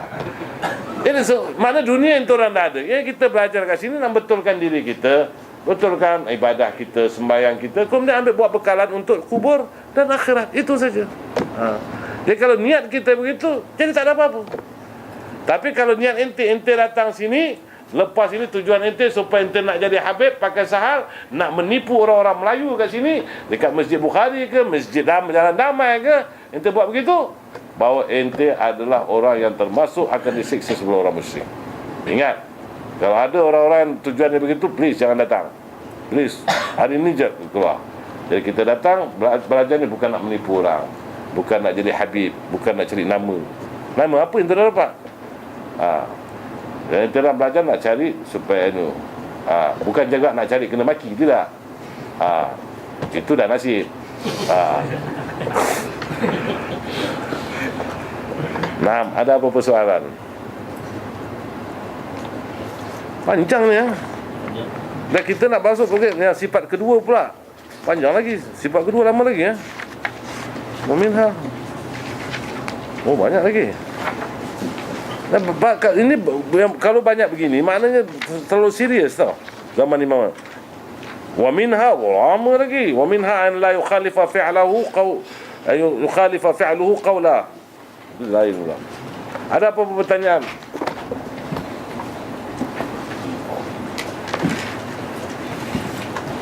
Naam. Bismillahirrahmanirrahim. Abdullah bin Zaid radhiyallahu anhuma wa Abu Sa'id radhiyallahu anhu bil Fatihah 7 marat fi ruqyatil ladiq. Ini perkara kita membaca kena ruqyah untuk kena sengat. Kena sengat. Ini macam kalau jengking, macam lebah ni kena sengat. Riwayat daripada Sayyidina Ali radhiyallahu anhu. Bahawa Nabi SAW disengat oleh akrab. Akrab ni kala jengking. Dan wa huwa yusalli, dalam keadaan Nabi sedang sembahyang. Apabila Nabi sudah habis sembahyang, Nabi mengatakan la'anallahu al-aqrab lam tada' musalliyan wala ghairah. bahawa Allah melaknat ini akrab, dia tidak membiarkan, dia leave orang tengah sembahyang, dia tak kesican, mana dia ganggu. Dan juga yang bukan tengah sembahyang pun dia ganggu. Kemudian Nabi mintakan air dan bersama garam. Dia ambil, dia sapukan di tempat yang kena sengat itu, dan dia bacakan qul ya ayyuhal kafirun dan muawwadatain, iaitu qul a'udzu birabbil falaq dan qul a'udzu birabbin nas. Jadi kalau kita kena sengat, buat begitu. Pertama, sengat ni macam-macam. Awak kena sengat, kalau ada sengat tu awak cabut dan pergi doktor. Ada masa awak kena sengat ini, bukannya sengat itu, ini adalah jin yang membuat, tapi menggunakan. Anak pernah kena lebah, jadi pingsan. Dia bawa pergi hospital, doktor pun tak tahu apa nak ubat. Jadi akhirnya Nabi Abah dah cuba untuk mengubatkan hospital, itu tak baik, barulah ubatkan cara ini. Jadi kita ambil air dan garam, baca ini. Surah-surah ini diturunkan apabila Nabi disihir. Jadi ambil garam, tapi sebaik-baiknya kita baca Fatihah 7 kali, ambil air dan garam, campurkan dan taruh kat tempat sengat itu, tempat disengat itu, bacakan qul huwallahu ahad hingga akhir, kemudian qul a'udzu birabbil falaq hingga akhir, kemudian qul a'udzu birabbin nas hingga akhir. Naam. Bukan sapu. Mana ente ambil air dengan garam, ente kenakan situlah. Apa maksud ente sapu ni? Bacaan pasal nyapu kita baca kul. Nah, maksudnya ente ambil itu, ente juruh air situ, bacakan qul huwallahu ahad Allahu samad lam yalid wa lam yulad wa lam yakul lahu.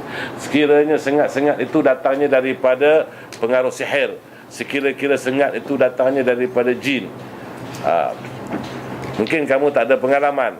Ada satu orang, anak saya sebut namanya, orang besar, orang kaya di sini. Dia dibuat oleh orang kaya juga. Ini sudah pemain orang kaya. Dibuatnya orang-orang politik juga. Jadi akhirnya diantarnya sihir itu melalui 3 binatang. Tunggu di depan rumah. Kita nampak tu, dia tunggu kat depan gate besar. Dia tak berani masuk. Sebab kita dah baca, dah kepung tu rumah. Satu lalat, satu lebah, satu apa ni, tak, yang kat rumput dia apa, belalang dan kecil itu. 3 ni berdiri together. Lebah tu akan sengat lah. Kita kalau kena lebah biasa, kita buang, letaklah insek ni hilang lah. Tapi kalau orang sengat ente dengan sihir, apa yang nak buat? Jadi ubatnya sebab itu, hasil apa-apa kita sakit, pergi jumpa doktor. Kalau doktor mengesahkan bahawa ente tak ada apa-apa penyakit ataupun tak tahu nak ubat, barulah ente gunakan ini. Jangan pula apa-apa semua nak ruqyah saja. Kalau Rasulullah lakukan tak apa. Kalau para saya nak sahabat-sahabat apa, kita ni siapa? Rasulullah baca Fatihah, sapu mata Sayyidina Ali dah celik balik. Ente orang baca Quran, sapu pun tak celik. Makin buta lagi ada. Sebab tangan kita ni bukan tangan Rasulullah. Tangan yang penuh macam-macam, kita orang raba macam-macam. Yang raba lain, yang menerima lain, yang menerima atas meja lain, bawah meja lain.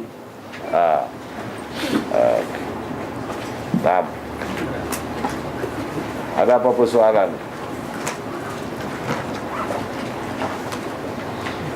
Ada orang dia memaham begini, ini bacaan-bacaan ni sebagai first aid, tak jadi salah. Bila ruqyah first aid tak jadi salah.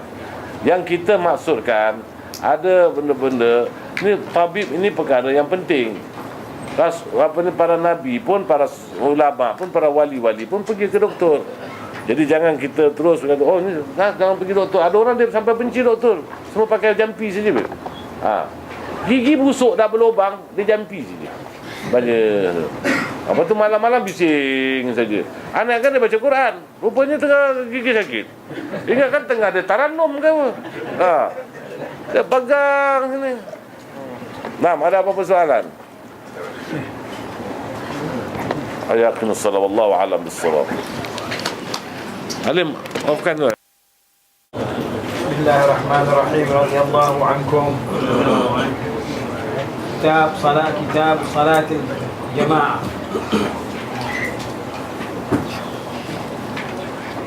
هي في الفرائض غير الجمعة سنة مؤكدة. وقيل فرض كفاية للرجال فتجب بحيث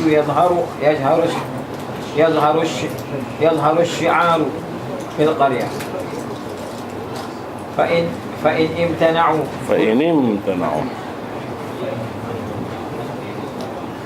امتنعوا كلهم قوتلوا.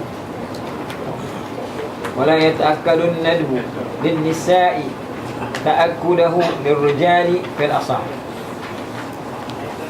قلت الأصح المنصوص أنها فرض كفاية، وقيل فرض عين، والله أعلم.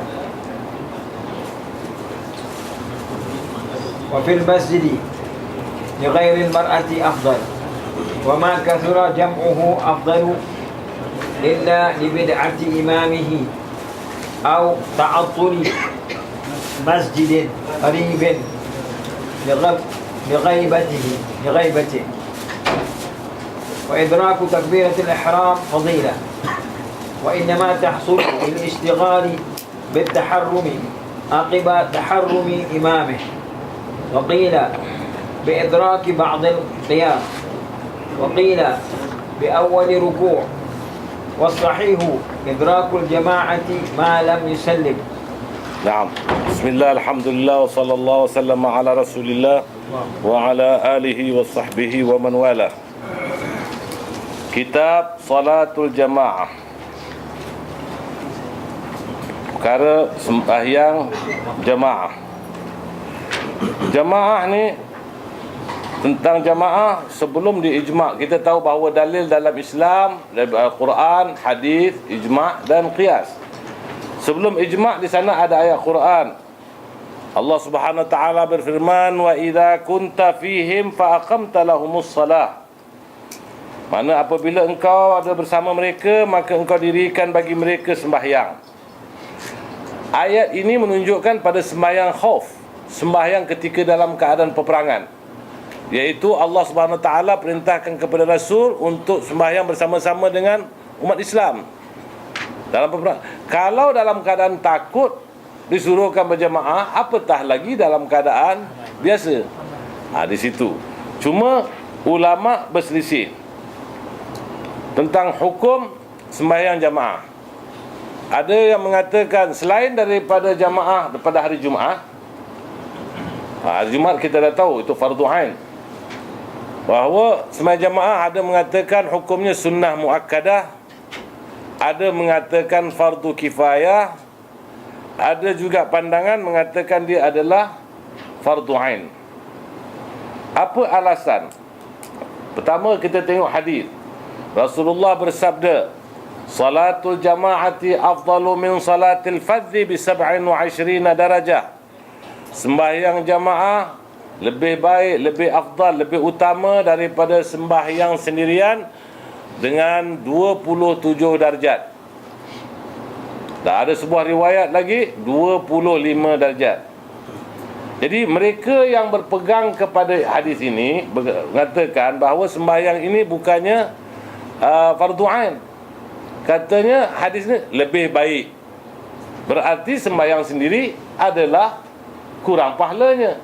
Mana berarti jamaah bukannya fardu ain. Orang yang mengatakan sembahyang ini fardu ain, seperti mazhab Hambali umpamanya, berdasarkan mereka berpandukan kepada hadis, "Ma min thalathatin fi qaryatin wala badwin la tuqamu fihimul jama'ah illa istahwadha alaihimus syaitan." Kemudian, "Fa'alaika bil jama'ati fa inna ma ya'kulu dhi'bu minal ghanamil qasiyah." Artinya, maksudnya tidak ada orang, 3 orang di dalam satu kampung atau suatu desa, suatu di tempat di padang pasir umpamanya, tak mendirikan jamaah, maka syaitan akan menguasai ke atas mereka. Dan hendaklah engkau berjamaah. Sesungguhnya serigala akan mengambil, akan menangkap, akan memakan daripada kambing yang telah terpisah daripada kumpulannya. Bila tengok serigala attack kambing-kambing tu kan, Yang mana terpisah dia kena. Itu alasan mereka. Tapi namun begitu, kita berpegang, kita tidak mengatakan juga sunnah muakkadah, kita tidak mengatakan juga fardu ain.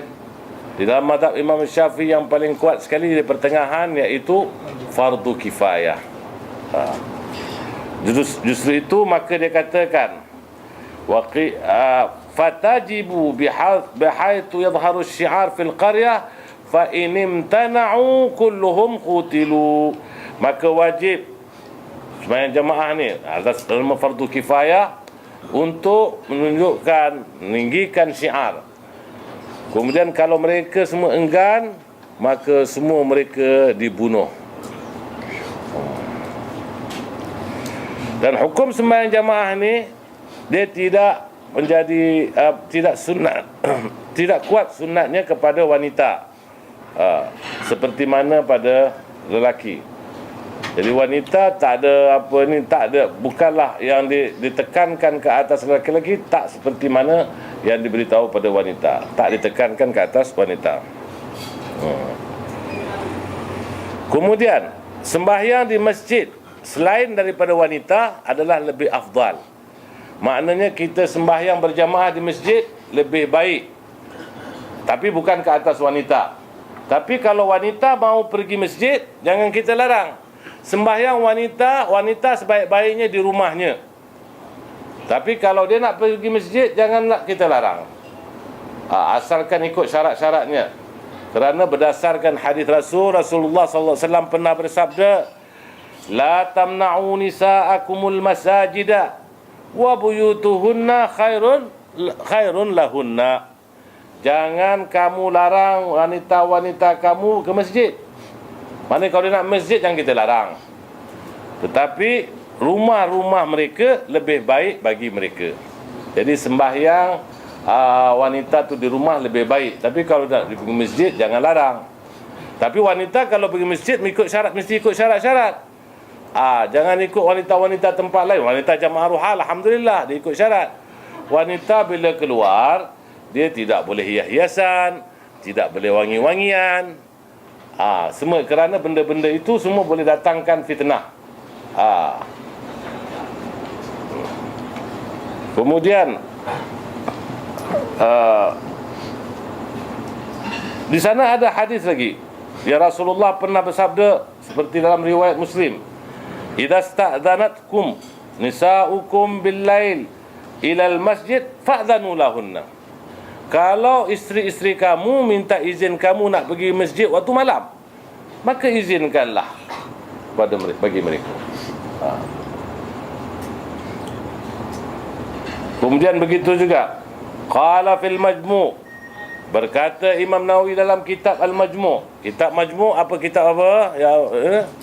Syarhul Muhadzab. Qala Syafi'i wal ashab, berkata Imam Syafi'i dan sahabat-sahabat Imam Syafi'i, wa yu'maru as-sabiyyu bi huduril masajid wa jama'atis salah li'tadaha. Diperintahkan anak-anak, kanak-kanak supaya hadir ke masjid, berjamaah dalam sembahyang, supaya mereka biasakan mereka. Macam kan ulama-ulama suruh perintahkan bila orang datang belajar, bawa anak isteri. Supaya apa? Membiasakan. Begitu juga dalam soal masjid, maka diperintahkan. Kalau ada anak-anak, bawa. Jangan tunggu baru dapat cucu baru nak bawa. Anak kita bawa pergi masjid. Anak semasa kecil tidak pernah abang anak lepaskan pergi masjid, mana bawa Jumaat apa. Kerana kita tak tahu nak sembahyang sunat kecil-kecil lagi, duduk umur dia 3 tahun 4 tahun. Kalau sembahyang tarawih tu, dia sembahyang tak pernah satu masjid. Dalam 29 hari ke 30 hari 30 masjid. Dia akan bawa anak. Itu kewajipan dia. Tapi anak tidak, anak gagal. Anak tak bawa Harun. Anak hanya bawa dia pergi Melaka untuk minang anak Mustafa ada. Lain pada itu anak tak bawa. Ini anak punya kekalahan di situ. Tak seperti itu orang lah. Masya Allah, bukan saja ke masjid, datang roha pun bawa anak-anak. Alhamdulillah. Kemudian wa ma kathura jam'uhu afdal. Dan bila banyak jamaah lebih baik. Lebih banyak jamaah lebih besar pahalanya. Lebih baik, lebih utama. Maksudnya wa ma kathura jam'uhu minal masajid kama qala al-Mawardi afdal mimma qalla jam'uhu minha. Wa kadza ma kathura jam'uhu minal buyut afdal mimma qalla jam'uhu minha. Kalau di rumah jamaah lebih besar, di masjid jamaah kecil, maka jamaah di rumah lebih utama, lebih afdal. Begitu juga kalau kita pergi masjid, kita akan sembahyang sendiri. Kalau di rumah, kita akan berjemaah dengan isteri, maka di rumah lebih afdal daripada di masjid. Kalau masjid kita sembahyang sendiri. Ataupun kalau kita pergi masjid, kita sembahyang sendiri. Dan kerana kita pergi masjid atau berjamaah 2 orang.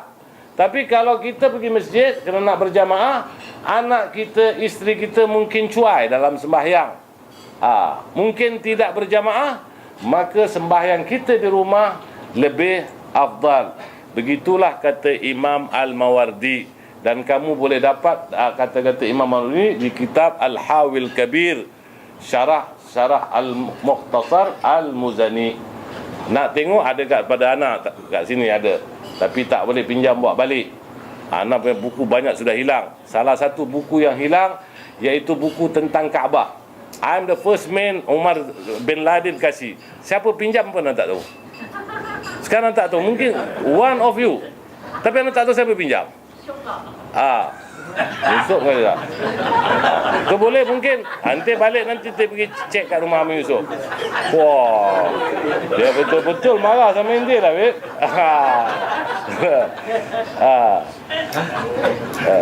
Buku tu pula anak yang first person yang dapat. Yang first person dapat. Dia datang ke rumah Ana, dia bilang ada tak maulud. Ana bilang ada sepupu aku punya anak kahwin, iaitu Mahmud Balfaqih. Anak dia nak kahwin dengan Asegaf. Ana pun telefon dia, boleh tak Ana bawa orang? Kata Mahmud boleh. Okey, sekarang apa kau nak bayar sama aku? Dia kasih buku tentang Kaabah. Dia yang bina balik Kaabah tu. Dan nak simpan kat sini, suka nak tengok sejarah Kaabah macam mana dia tunjukkan gambar-gambar apa semua. Siapa pinjam pun tak tahu jamaah kita. Sampai sekarang tak ada. Buku tu bukan ada jual. Jadi sebab itu sekarang kalau anak tak mau kasih, nanti jangan marah. Musannah hari tu macam sikit hari dia kecil hati sikit, anak tak mau kasih. Dia sebenarnya bukan apa. Kita dah kena yang ini sudah kena. Al-mu'min, orang mukmin tak mungkin dipatuk oleh ular daripada lubang yang sama 2 kali. Jadi anak tak mau kasih. Jadi kalau anda nak baca buku, ahlan wa sahlan. Ini duduk kat sini. Lagi anak boleh kasih minum teh. Nak siapkan teh, bukakan aircon. Mau baring anak kasih bilik, boleh baring. Boleh Ridwan Tapi tak ada orang nak baca. Yang ada Hafiz, ente, Mutanna. Yang lain tak nak. Diorang semua dah pas. Cuma kadang-kadang nak cakap, Beb, buku bahasa apa? Bahasa Arab. Lepas tu anak bilang, tak malu ke kamu? Kamu mengaku kamu orang Arab. Tulis Sayyid, Al. Tapi satu benda tak tahu bahasa Arab. Malu bukan main. Ada orang bilang aku orang Jawa. Tapi bila kata tanya sudah makan, wes makan, apa tanya kapare tak tahu jawab. Kau orang Bugis. Anak kau tanya sama tak agak kere pak. Tak tahu. Baik. Kemudian di sana ada hadis Rasul bersabda, apa dalil kita mengatakan jamaah lebih besar lebih baik? Rasulullah pernah bersabda, salatul rajuli ma'ar rajuli azka min salatihi wahdah wa salatuhu ma'ar rajulaini azka min salatihi ma'ar rajul wa ma kana aktsara fahuwa ahabbu ila Allah taala. Artinya sembahyang seseorang lelaki bersama seorang lelaki yang lain lebih baik daripada sembahyangnya bersendirian. Dan sembahyangnya dengan 2 orang lelaki lebih baik daripada sembahyangnya bersama seorang lelaki. Dan apa yang banyak, maka itu lebih disukai di sisi Allah Subhanahu wa ta'ala. Hadis ini diriwayatkan oleh Abu Daud dan lainnya. Dan hadis ini Ibn Hibban mengatakan hadis ini adalah sahih dan lainnya.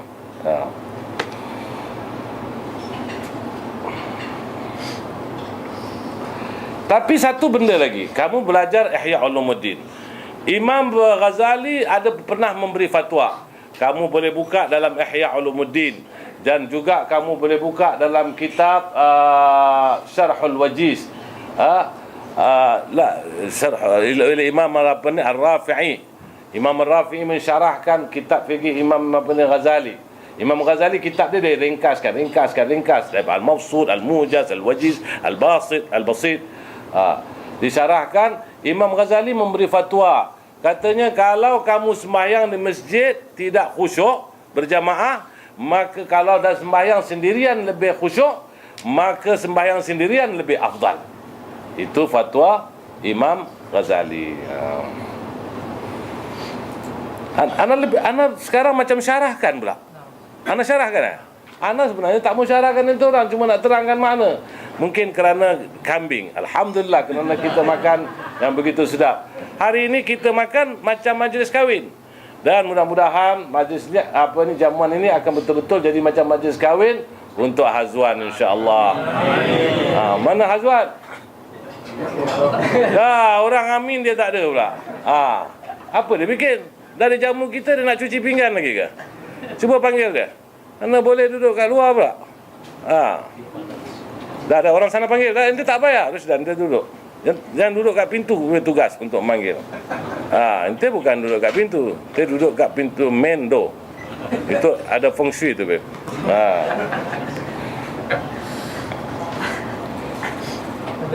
Naam, fadal. Orang doakan ente. Ente tak ada, mana pergi? Apa pasal kau mau urus? Kau sudah bayar sama dia, biar dia bikin. Kalau ente uruskan nak simpan sikit untuk Habib, tak apalah. Ada, babe? Okey, kau kita duduk. Orang semua doakan supaya ente lekas dapat jodoh. Semua dah amin kan? Ente tahu, ente ini doa makbul. Sebab Rasulullah dah sebut, apabila Muslim, mukmin berkumpul 40 dan lebih, maka salah satunya wali. Dan doa wali diterima oleh Allah. Kau get ready. Tak lama lagi nak diminangkan. Jaga baik.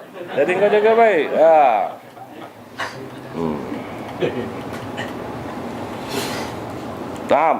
Bercakap pasal perempuan ini, bahawa pernah Sayyidina Aisyah mengeluh bahawa katanya, "Lau anna Rasulullah sallallahu alaihi wasallam ra'a ma ahdathan nisa lamanahunna al-masjid kama muni'at nisa'u Bani Israel."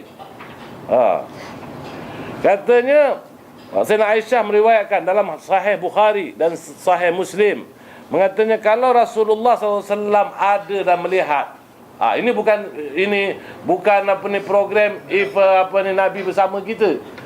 Sekarang Malaysia ikut, bet. Malaysia memanglah kalau soal tiru nombor 1. Apa program semua. Laukana bainana tu kemudian dia bikin bahasa Melayu pula. Program Malaysia ni anda tengok banyak meniru-niru. Tapi tak apalah, meniru benda yang baik kan. Terus katanya kalaulah Rasulullah SAW lihat apa yang dilakukan oleh para wanita, tentu Rasulullah akan melarang mereka pergi masjid, seperti mana dilarang wanita-wanita Bani Israel. Itu zaman Nabi, zaman Sayyidina Aisyah melihat keadaan itu. Zaman kita lagi, kalau Sayyidina Aisyah ada kat sini sekarang ini, subhanallah, pergi dengan make up, dengan ini, dengan duduk pula dalam masjid, dengan menceceh, berbual macam-macam. Lah, bukan jamaah rohah kita. Jamaah rohah kita, pertama diorang tak pergi masjid. Diorang sembahyang, diorang ikut lebih afdal di rumah. Kemudian kedua pula bukan, dan lelaki pun tak pergi masjid juga bang Ali. Tapi mereka ada alasan. Mereka bilang, kalau saya pergi masjid, umpama Amin Mahmud bilang, kalau Ana pergi masjid, Ana sembahyang seorang. Lebih baik sembahyang bersama isteri dan anak, lebih afdal. Dan kedua pula Amin Mahmud bilang, kadang-kadang pergi masjid juga, tapi 2 orang saja. Dan kalau anak pergi sembahyang jamaah kat sana, isteri takkan mungkin tinggal sembahyang, anak mungkin tinggal sembahyang, mungkin sembahyang sendirian. Maka lebih afdal kita sembahyang di rumah untuk berjamaah dengan isteri. Tanya Amin Mahmud. Kalau dia tak, tu ya tu makna dia senyum tu makna ya lah. Jadi wanita-wanita boleh pergi asalkan jaga jangan sampai ada fitnah. Naam ya apa ni? Ya Ridwan, apa yang dia nak tanya tadi?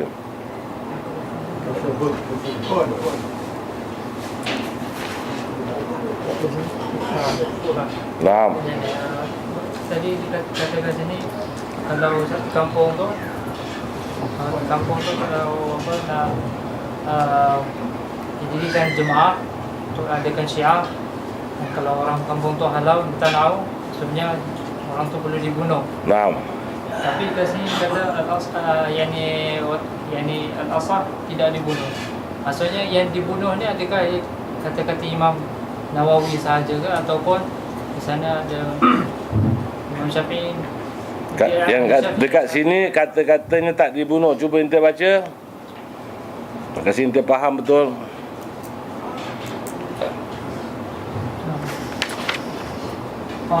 قتلوا أي قتلهم الإمام ونائب دون أحد الناس.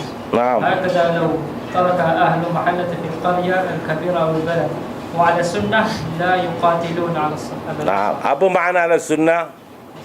يعني yang sunnah secara Itulah kau tak faham. Tanyalah balik. Cuba tanya Habib apa makna dia? Okey, nak terangkan sama ente. Fa inim tana'u kulluhum min iqamatiha ala ma dzukir qutilu. Iaitu apabila tegah tak mendirikan maka dia dibunuh. Siapa bunuh? Qatalahumul imam, iaitu pemimpin negara, bukan orang perseorangan. Au naibah, ataupun timbalan dia, Perdana Menteri atau timbalan Perdana Menteri atau agung, timbalan agung. Duna ahadin nas, bukan individu muslim. Mana itu orang kau nampak itu orang tak ada hak. Macam kat sini juga polis. Boleh ente tangkap orang ke ataupun orang pencuri, ente orang tak ada hak untuk bikin kat rumah penjara masukkan dia. Kalau hukum sebat ente orang tak boleh sebat, yang boleh sebat pemerintah. Itu dia. Okey, itu dia dah faham. Wa hakadha law tarakaha ahlu mahallah fil qaryatil kabira awil balad. Begitu juga kalau penduduk yang tempat yang besar, kampung yang besar ataupun bandar pun dihukumkan sama. Wa ala sunnah, makna ala sunnah, bagi orang yang mengatakan jamaah ini hukumnya sunnah. Di situ kau tak faham. Dia bilang mengikut, dia faham mengikut sunnah Rasul, kata tak dibunuh. Tak. Bagi orang yang mengatakan hukum sembahyang ini, hukum sembahyang jamaah sunnah, la yuqatalun fil asah, maka tak dibunuh. Yang mengatakan itu fardu, maka dibunuh. Faham tak? Ahsan. Yang mengatakan sunnah. Yang mengatakan sunnah siapa? Mazhab yang mengatakan adalah sunnah, sembahyang jamaah adalah sunnah muakkadah, bahawa orang itu tak membunuh kerana benda sunnah, tak kita nak bunuh, benda wajib saja boleh bunuh. Kemudian kembali pada soalan nanti, siapakah yang mazhab mana yang mengatakan ini sunnah? Salah satu daripada mazhab Imam Syafi'i. Mazhab Syafi'i ini pun banyak pandangan-pandangan yang lain. Kita bercakap ni semua dalam mazhab Imam Syafi'i. Faham tu lah, Dahan? Jamil. Ustaz.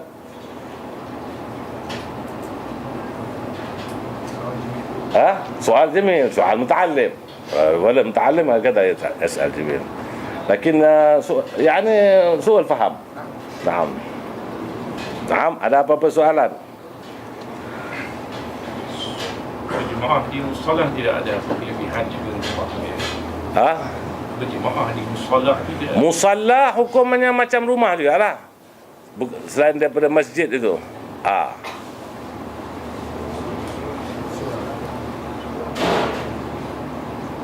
Ini maksud kita musallah mengikut syariat, jangan ikut Malaysia.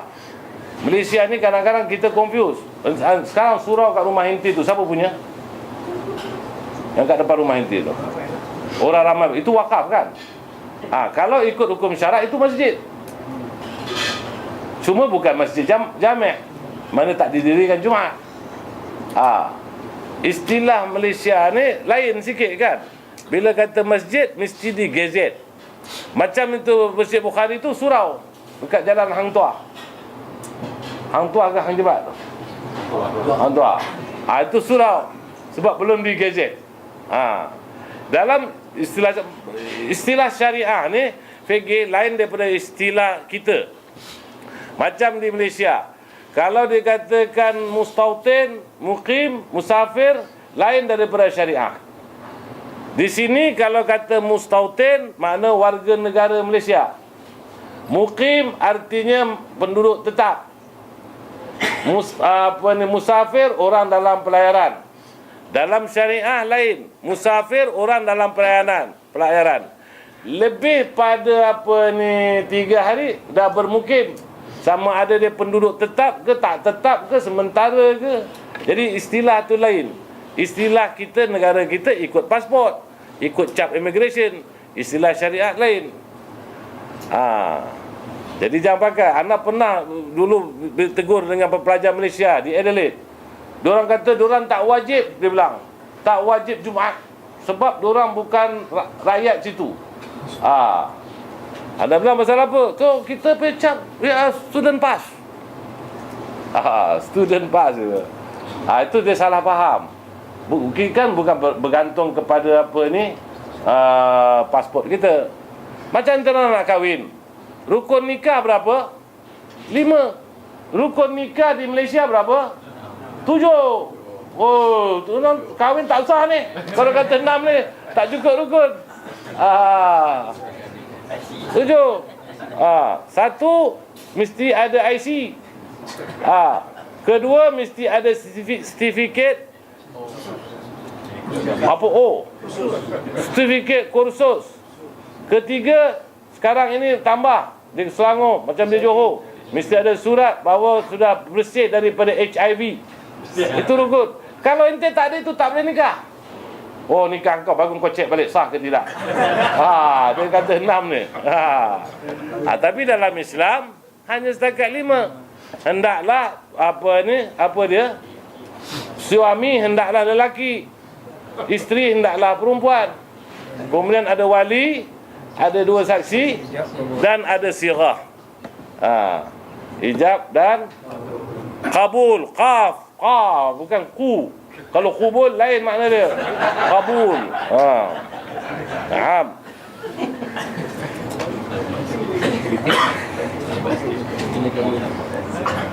Kemudian salah satu juga hadis yang dipegang oleh orang yang mengatakan bahawa sembahyang itu fardu ain, apa hadis dia? Iaitu yang diriwayatkan mengatakan hadis inna athqala salatin 'alal munafiqin salatal isya wa salatal fajri walau ya'lamuna ma fihima la atawhuma walau habwa walaqad hamamtu an amura bis salah fatuqam thumma amura rajulan fayusalli bin nas ثم انطلق معي برجال معه حزم من حطب إلى قوم لا يشهدون الصلاة فأحرق عليهم بيوتهم بالنار. Sesungguhnya seberat-berat sembahyang ke atas orang-orang munafik, sembahyang isyak dan sembahyang fajar, subuh. Kalau mereka tahu pada dua-dua sembahyang itu tentang kelebihan besarnya, ada manfaat yang besar, nescaya mereka akan datang dalam keadaan merangkak sekalipun. Dan aku merintahkan supaya orang mendirikan sembahyang dengan orang ramai, mana sembahyang jamaah. Jadi kalau bahawa selepas aku memerintahkan dan tidak dan didapati bahawa mereka tak mendirikan, nescaya aku membakar rumah-rumah mereka. Jadi dengan hadis itu mereka kata kalau sampai bakar rumah, ini menunjukkan fardu ain. Sampai begitu Nabi nak buat ini. Apa Imam Syafi'i jawab, atau madzhab Imam Syafi'i jawab, ya Ridwan?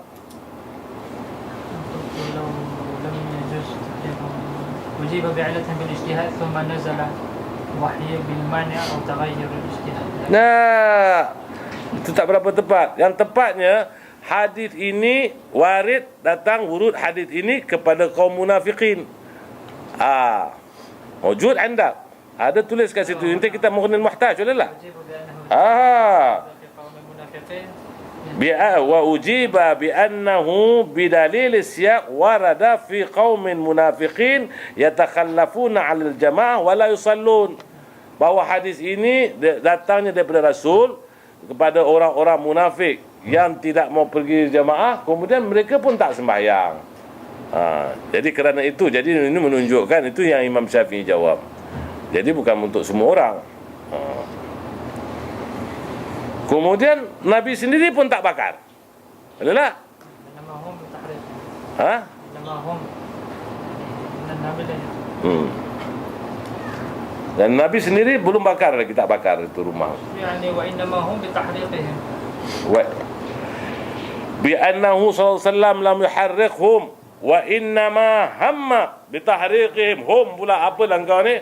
Anak fa innahu nanti tu. Anak panah orang baca anak fa innahu. Wa innama hamma bi tahriqihim. Dia gertak untuk bakarkan dia. Wa innama hum. Tak apa.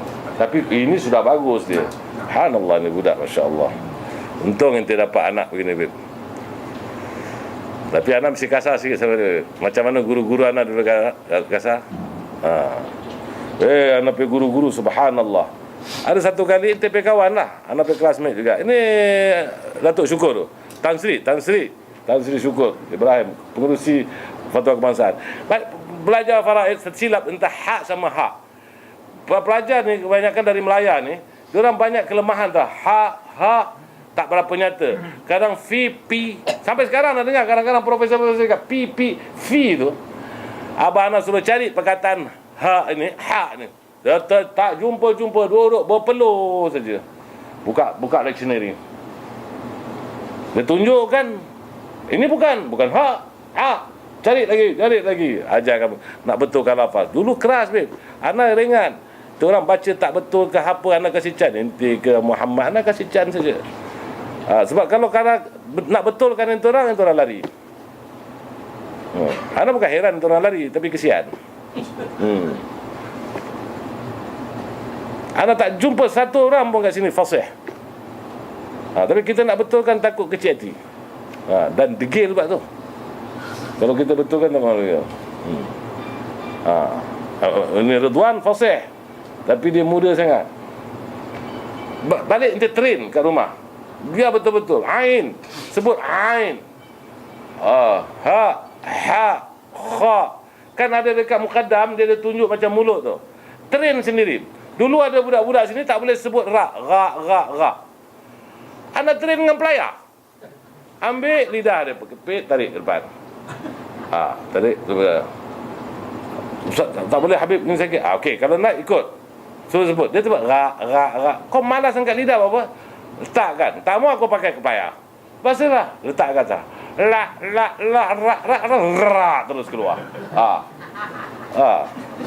Ketawa pula Abdul Rahman. Ali pun ketawa. One of them mana inti Ali? Dan akhirnya boleh. Semua malas, Beb. Malas. Tak. Itu orang makan belacan pe orang. Lidah mesti bagus, Beb. Pertandingan Quran betul. Siapa yang menang selalu? Malaysia. Kebanyakan. Mana boleh pasal. Tapi malas saja. Kenapa malas nak sebut? Sebut betul-betul. Kalau tak tahu bahasa, itulah macam mana tak tahu bahasa Inggeris. Kadang-kadang tanya itu orang pun orang tak jawab. Jadi kalau bahasa ini sebutkan betul-betul lain apa semua. Adalah lebih-lebih pula. Kadang-kadang bila tasmim bikin macam Yusuf. Alhamdulillah Rabbil Alamin Ar-Rahmanir Rahim. Sampai kita dari makmum dapat dengar dia tu. Tak jadikan imam. Kita kadang-kadang tak ada imam. Bila jadi imam hilang khusyuk. Dia ni sampai ente perasan tak? Dia tujuan dia bagus. Nak dia kan tasmim tu. Bila kita sebut mim, kita mesti tutup mulut kita. Bila taruh nun, kita buka. Tapi dia buka terlebih. Slow lah sikit, pakailah handbrake. Jadi semua salah. Nanti tegur-tegur, kecil hati. Susah, tak tahu apa nak bikin dengan dia orang. Tadi berbual dengan itu Salbar. Babe, ente sebenarnya tak layak ajar kita orang. Kenapa kau main sombong ente? Bukan tak layak maksudnya. Kita ni terlalu rendah, tak sesuai. Habib patut mengajar orang-orang tinggi. Bukan bilang tak layak. Kami yang tak layak patut belajar dengan Habib. Dia terbalik kan cara cakap. Dulu kita cukup keras dengan ustaz-ustaz kita baca. Sebab kalau ente baca makhraj tidak betul. Rubba qari'il Quran wal Quran yal'anu. Kita tidak mau membaca Quran dan Quran melaknat kita. Kemudian laisa minna man lam yataghanna bil Quran. Bukan dari gulungan kami. Tengok penafian keislaman tu. Bukan dari gulungan kami orang yang tidak taghanni bil Quran. Apa maksud taghanni bil Quran? Baca Quran bukan menyanyi. Baca Quran dengan mengikut cara dia. Makna sebutan dia betul. Panjang pendek tak kisah sangat. Mat tabi'i, mat asli, mat apa semua apa tu. Mat sentul. Ada otak. Ada lagi mat sentul dulu.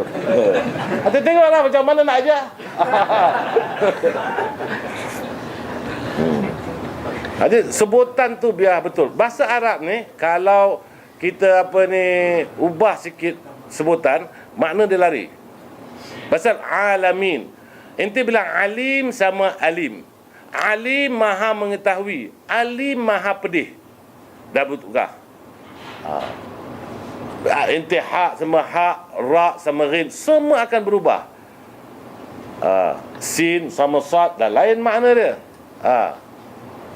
Kadang berhenti pun begitu juga, salah berhenti. Kadang-kadang makna akan berubah. Tadi berbual dengan sahabat tentang farad. Anda bilang farad macam-macam. Ente farad ke farad? Dia bilang faraj tu bukan kemaluan. Dia bilang tidak, faraj kebahagiaan. As-sabru miftahul faraj. Sabar itu kebahagiaan faraj. Habis orang kita, itu bahasa Melayu. Bahasa Arab kalau kata kemaluan perempuan, farj. Berhenti, mati sukun. Bila sebut mesti betul. Wastaghfir. Semalam dia dengar dia baca. Wastaghfir. Dia dengar tak dia baca? Anak kalau tegur dia tak mau jadi imam lagi. Dia idza jaa nasrullahi wal fath. Tak boleh fatah. Tak boleh fatah. Fatah apa? Fatah pun dekat Jepun sekarang. Wal fath. Wara bukan wara. Bila wara, kalau ente baca wara itu qiraat warash. Bila qiraat warash, yang lain mesti baca warash. Itu Muhammad, dia ada takfif. Dia kalau baca patut dia mesti baca wadduha wal laili idza saja ma wadda'aka tak boleh rab ma wadda'aka rabbuka wa ma qala. Walal akhirat tak boleh, walal akhiratu. Jadi itu baru kata baca yang betul. Jadi kalau orang tak ada baca, kita buka satu kelas mengaji. Setuju? Daripada mula alif batas. Tapi anak tak ajar nanti alif atas alif bawah i, tak ada. Ajar. Tu saya baca banyak. Baca nanti baca beberapa surah yang ada لا أصبحان هذا هو ترنم kita bukan أنا tak peduli pasal ترنم نعم طارق ورش أنا ما نقرأ الورش خلي أهل كلانتن يقرأون. أهل كلانتن bahasa ini memang ورش جعل معك والضحى والليل إذا سجى mungkin kan nak jalan. Nah, ada apa persoalan? Naam Abdullah. Surau dekat lampu negatif ini ada air tu kecil. Itulah anak tanya. Anak tak tahu, anak tengah tanya anak bebesan, kata dia wakaf. Cuma masjid ini ada masjid yang bukan masjid jami'. Masjid jami' artinya masjid yang didirikan Jumaat. Dia orang anggap itu musalla. Dia anggap surau. Anak tak peduli itu berkenaan ini apa ni. Musalla artinya tempat sembahyang. Masjid pun musalla juga. Tetapi maksud kita yang dikatakan Baitullah, kalau surau itu diwakafkan untuk masyarakat Islam, mana tak boleh dijual, tak boleh dipindah milik, berarti itu sudah masjid. Tapi istilah di Malaysia ni lain. Istilah Malaysia selagi belum digezet oleh Majlis Ugama Islam, selagi itu bukan masjid. Dulu ente tahu dekat Petronas tu, kat KLCC, itu dia kata surau. Berapa lama kan? Bila kata Tahiyatul Masjid, anak pergi Tahiyatul Masjid kat situ. Masa itu Abdullah, ente punya abang bawa apa ni, Amir Alwi, anak Tahiyatul Masjid kat situ. Kata sekarang Amir Alwi ni, Allah raham, dia bukan orang ada ilmu, cuma ada serban lah. Serban ni Al-Junaid ni Al-Habsyi fikir ulama. Dia orang ni pun ada penyakit juga, babe. Dia tak boleh tengok orang pakai serban. Oh, Amir Alwi, Allah raham, sampai meninggal atau sampai kita cerita pasal dia. Nanti dia bongkar pula cerita buruk. Dia anak pergi semayang, betul Nabi Amir Alwi, saya Tahiyatul Masjid. Rasulullah bilang tidak, ini baru surau. Anda bilang ini siapa punya? Yalah ni Petronas banner. Habis boleh jual, tak boleh jual, bilang apa semua. Tak boleh jual masjid lah. Cuma government belum gazetkan. Macam tadi Rana dah buat contoh kan, immigration be. Ada itu bezanya tu. Jadi tu dah kira masjid tu.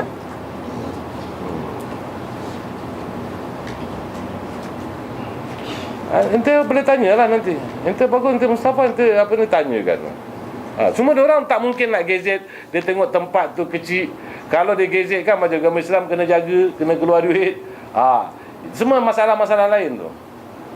Jadi apabila satu bangunan dibinakan untuk ibadah sembahyang dan diwakafkan, maka itulah masjid. Halas. Lain kali boleh syarah lagi. Naam ya Jamil bin Abu.